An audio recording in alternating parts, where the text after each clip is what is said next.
Hello guys, welcome back to my channel. It's Pallavi Biswas. তো আজকের ব্লগটা হলো আমার বার্থডে ব্লগ। এটা অনেক দিন আগেই সেলিব্রেট হয়েছে, কিন্তু আমি কিছুদিন পর দিচ্ছি।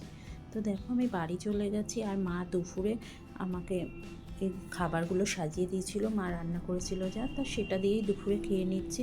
আর আমার ভাই বোন আর বাড়ির সবাই আসবে রাত্রে, সেই জন্য সেলিব্রেশনটা রাত্রেই হবে। তো মা দেখো আমার মানে বাচ্চাদের মতো, বাচ্চাদের যেমন করে সেইভাবে পুরো ঘরটা ডেকোরেশন করেছে, সাজানো গুছিয়েছে, কেক এনেছে। তো এই আর কি, জাস্ট খুব ভালো গেছে দিনটা, খুব ভালো মানে সেলিব্রেট হয়েছে জন্মদিনটা। আর এটা ছিল ম্যাঙ্গো ফ্লেভারের কেক। তো যাই হোক, এই আর কি। তো দেখো আমাদের পুরো বাড়িটা মা সাজিয়েছে। হ্যাঁ, আমি বলছিলাম যে এত করার কী আছে, মা বলছে চুপ কর, মানে সন্তান সবসময় মাদের কাছে ছোট আছে, আর আমি যেভাবে ইচ্ছা সাজিয়েছি, তুই কিছু বলবি না। তো ঠিক আছে, ভালো তো লাগছিলই। তো এই দেখো আমার কেকের লুকটা, এটা ছিল ম্যাঙ্গো ফ্লেভারের কেক। তো কেকটা কিন্তু জাস্ট অসাধারণ অসাধারণ ছিল। তো দেখো, এরপর আমরা ডিরেক্ট সন্ধেবেলায় চলে যাব, যে আমি, আমার বোন, কাকার মেয়ে, ভাইরা সবাই রয়েছি। আমরা সবাই একত্রিত হয়েছি বেড়াবেড়িয়াতে।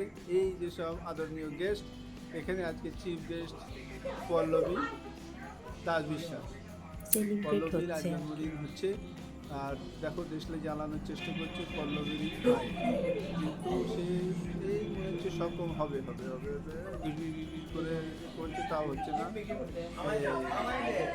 সবাই একবার করে ট্রাই করবে, তাই সবাইকে সবাই একবার করে পনির বেড়েছে, বাহ। আর বললাম না হ্যাপি বার্থডে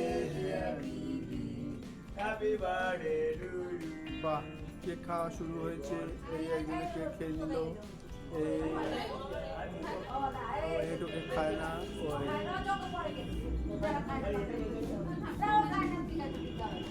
ঠিক আছে, দিতে হবে বলেছে। বাহ, খুব সুন্দর কেক। হ্যাঁ, ও নিজেই একটা কেক খেয়ে নিল।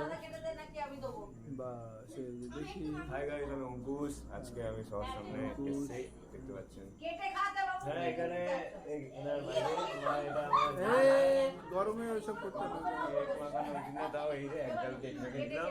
সবাই বলে এক গাল খেতে হয়, আমি এক গাল কেক মাখি, এই যে এটা হলো মেজরিটি। সবাই মানে কেক মাখামাখি করে অস্থির। মানে লম্বা হয়ে গেছে, শুধু এই রোদ থেকে একটু ভেজে গেছি। এই যাকে কেক মাখানো হয়েছে আর দাঁত বার করে শুয়ে যাচ্ছে, ওই যে খুব এনজয় হয়েছিল ওই দিনটা, দারুণ এনজয় হয়েছিল। আমার ছেলে পর্যন্ত আমাকে কেক নাকে লাগিয়েছে। মাখাচ্ছে। নিচে আমার মা এবার মনে হয় কেক কাটাকাটি করবে।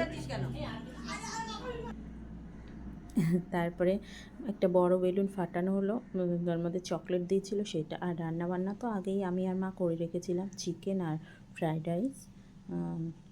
তো ভালো হয়েছিল, সবাই খুব ভালো বলছিল যে রান্নাবান্না খুব সুন্দর হয়েছে। তো এই আর কি, সবাই মিলে বাড়িতে খেয়ে দিয়ে একটা ঘরোয়া মানে অ্যারেঞ্জমেন্ট হয়েছিল, আর বেশ খাওয়া দাওয়াটা জমে গেছিলো। এই যে কাকা। তো পরের দিন দেখো, আমি মাটির উনুনে খাসির মাংস রান্না করছিলাম, তো সেই ক্লিপটাও ভাবলাম তোমাদের সঙ্গে শেয়ার করে দিই। তো দারুণ হয়েছিল জানো। আমি ফার্স্টেই মাটির উনুনে প্রথম মানে এই খাসির মাংস রান্না করছিলাম, তো দারুণ খেতে হয়েছিল। তো এই আর কি। ও, আজ এই পর্যন্ত। ওকে, বাই, ভালো থেকো।